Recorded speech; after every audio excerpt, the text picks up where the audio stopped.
a la secundaria. Son los mismos niveles de castellano que se exige a un niño hispanohablante. ¿En qué estará la diferencia? Aida hizo una mención al vamos a insistir en la corrección ortográfica o vamos a insistir más en la comprensión, en la capacidad de expresión.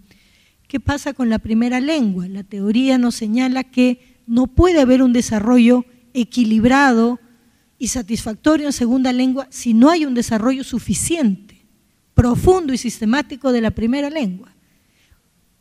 ¿Cómo están los estándares de la primera lengua? ¿Van a ser los mismos estándares en primera lengua indígena que en castellano? ¿En qué momento se iguala? Necesitamos una propuesta sólida de enseñanza de castellano como segunda lengua. Los logros en enseñanza del inglés, con todos los años de investigación y de ventaja que nos llevan países como los Estados Unidos, deberían de llevarnos a revisar qué cosa está pasando con la enseñanza de castellano como segunda lengua para estos niños, niñas que hablan lenguas distintas al castellano. No hay un método, no hay textos, no hay docentes formados. No debiera entonces extrañarnos que los niños no logren pasar las pruebas de comprensión de lectura, ni en otras áreas curriculares que implican el manejo del castellano. Necesitamos materiales pertinentes, adecuados, y que se produzcan de manera sistemática. No basta con un primero o segundo grado. El desarrollo lingüístico no acaba en el segundo grado.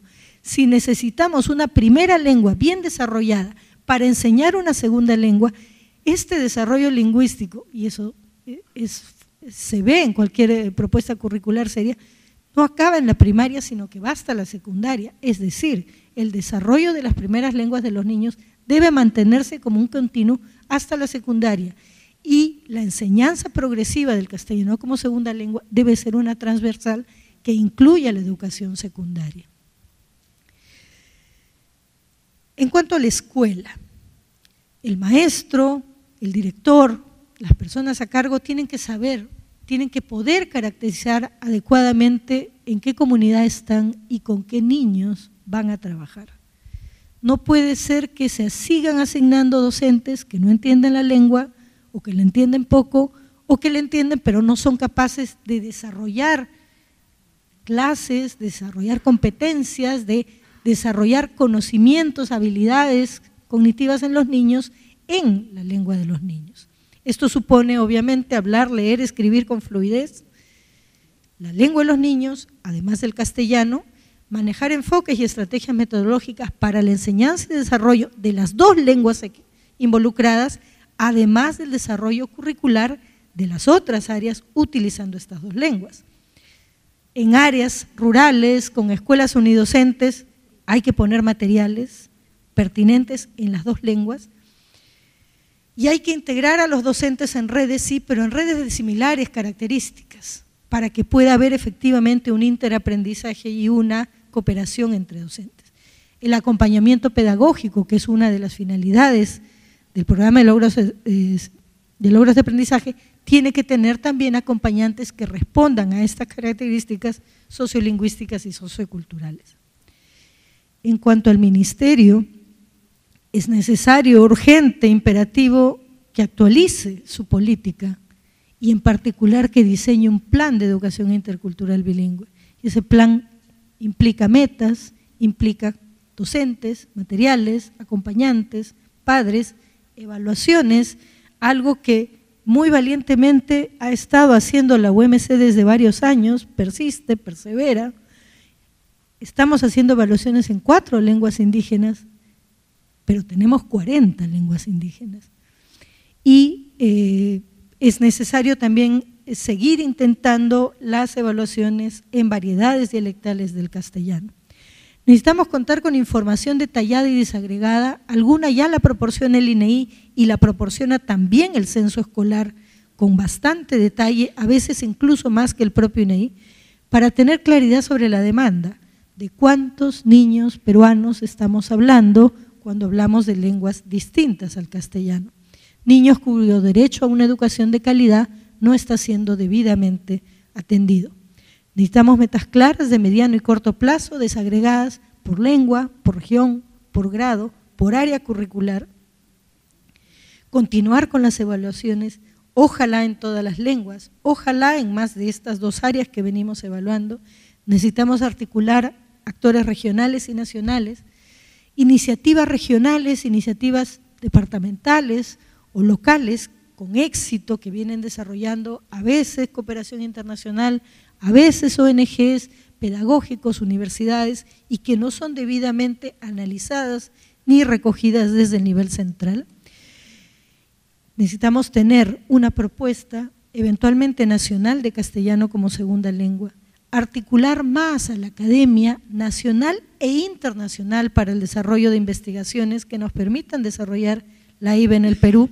La IB en el Perú tuvo un nivel tal que sirvió de inspiración a varios países de la región que ahora nos han sacado alguna delantera, pero tiene la capacidad de volver a recuperar este nivel.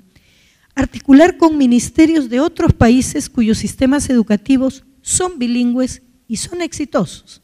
Finlandia, que tanto nos encanta citar, es un modelo ejemplar de educación bilingüe, obligatoria en finlandés y sueco para la primaria. A los fines de la primaria incorporan una tercera lengua y en la secundaria incorporan optativamente una cuarta lengua. Por eso es exitoso el modelo educativo finlandés.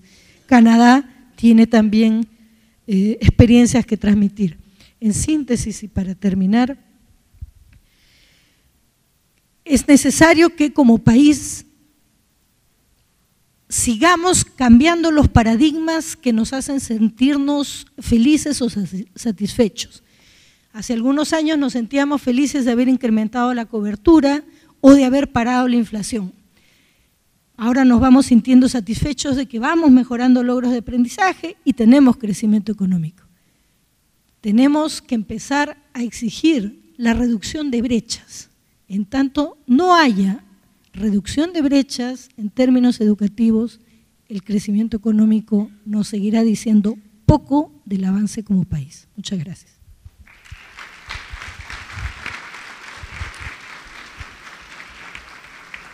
Muchas gracias, Carmen, por tus comentarios.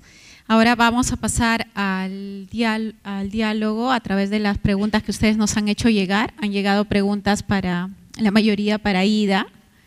Creo que su presentación efectivamente ha despertado muchas expectativas, así que ella tratará de complementar a través de las respuestas. Y también han llegado algunas preguntas para Miriam, que luego tendrá la oportunidad de contestar. Patricia también tiene algunas. ¿Te parece si comenzamos más bien con Aida, porque tiene la mayor cantidad de preguntas? Unos 10 minutitos, Aida. Gracias. 3 preguntas se refieren a la capacitación de maestros de diversa manera y apuntan hacia cuál sería una manera ideal de capacitar los maestros, qué no hacemos bien. Yo creo que esa es una pregunta crucial, porque esfuerzos para capacitar a maestros hemos tenido en todos los países. Sin embargo, vemos que la traducción de la capacitación en acción es mínima. En parte se debe esto a que todos hemos sido víctimas de una metodología de transmisión desde la primaria hasta la universidad. Entonces, todos nosotros mismos estamos acostumbrados a que nos den conferencias y a la hora de pararnos a enseñar tendemos a replicar esos modelos. Entonces, ¿cómo se rompe esta tradición? Yo creo que el modelo más importante de capacitación de maestros es el que apunta a la unidad de la escuela. Es decir, es trabajo en donde se trabaja con todos los maestros de una escuela y se trabaja en base a metas sumamente ambiciosas. Este es el destino al que apuntamos. Todos los niños tienen un potencial inmenso y nuestro trabajo es desarrollar ese potencial colectivamente. Y yo digo que tiene que ser un esfuerzo colectivo porque está demostrado que un solo maestro bueno no hace ninguna diferencia en la vida intelectual de un niño que necesita mucho apoyo. Entonces, tiene que ser la colectividad de la escuela la de que asuma estas metas y la de que poco a poco vea cómo va cambiando su pedagogía para realmente lograr trabajar con alumnos que parten de puntos tremendamente diferentes, pero cómo se les presenta actividades que comprometen a niños en grupos heterogéneos en el trabajo, la aplicación de destrezas, trabajar solucionando problemas, conversando, etcétera. Porque eso es lo que queremos. O sea, en Estados Unidos se habla mucho de las destrezas del siglo XXI. Entonces, obviamente, una de las primeras es un excelente manejo del lenguaje, de manera tal que podamos ajustarnos a una serie de contextos por múltiples propósitos con diversos interlocutores. ¿Cómo puede desarrollar un niño o un joven esa habilidad si no conversa? Si no hace eso en el salón de clase día tras día, ¿verdad? ¿Y cómo lo hace si todos los niños están al mismo nivel? En realidad, lo ideal, la situación pedagógica ideal es la heterogeneidad. Pues bien, entonces, eso es importante. Es importante no solo hacer talleres con los maestros, sino además acompañarlos en el salón de clase, en la implementación, porque esa es la traducción fatal. Carmen mencionaba Finlandia y cómo adoramos a Finlandia, pero debemos tener todos los datos sobre la mesa, porque imagínense, en Finlandia, y yo pasé un tiempo allí, los maestros enseñan 40% de su tiempo de trabajo. 60% de su tiempo de trabajo lo pasan en grupos de maestros comparando los productos que los niños han producido, viendo cuál es el avance comparado, por ejemplo, a lo que este niño produjo hace 2 semanas, hace un mes, y cómo lo empujamos, cómo le damos los andamiajes de manera tal que lo que se haga no repita lo que ya sabe hacer, sino que lo avance hacia adelante. En otros países europeos, como en Suecia, el promedio es 50%. Entonces, difícilmente podemos usar ejemplos en donde realmente, y lo digo no por el Perú, sino que en Estados Unidos se habla constantemente también de Finlandia, de Suiza, pero tenemos que ver cuáles son los insumos, las oportunidades de aprender que se le presta a los maestros. Entonces, una cosa que tenemos que tener en cuenta es que deben ser imágenes recíprocas. Creemos que todos nuestros alumnos son capaces y para demostrarlo vamos a darle altos grados de apoyo que son precisamente lo que necesitan.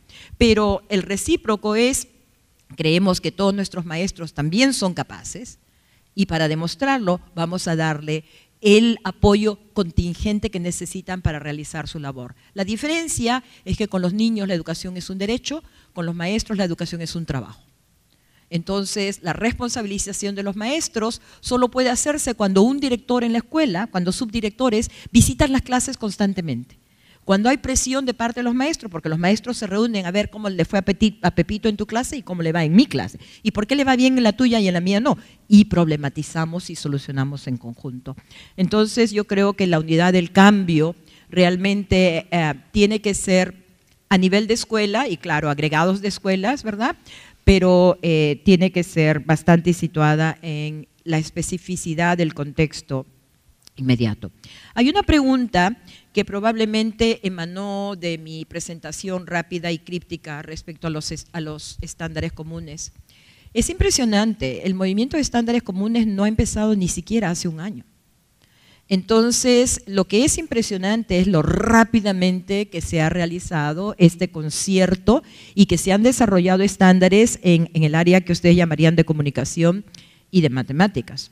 Ahora, la gran pregunta es cómo se anclan esos estándares en currículum y luego cómo se comienzan a adoptar en las aulas de clase.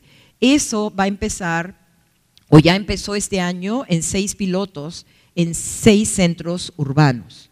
Entonces yo creo que la importancia de los pilotos para recoger muestras de lo que pueden hacer los niños y para luego utilizar estas muestras cuando se comunican a maestros en contextos similares, ¿verdad? Sus niños también pueden, porque en Estados Unidos los maestros siempre se quejan. Uno les muestra un video de un maestro que hace cosas maravillosas y que hace cosas maravillosas por poquitos, pero muestra videos de los niños comprometiéndose en discusiones y tenemos, en mi trabajo yo tengo como 60 videos de esos,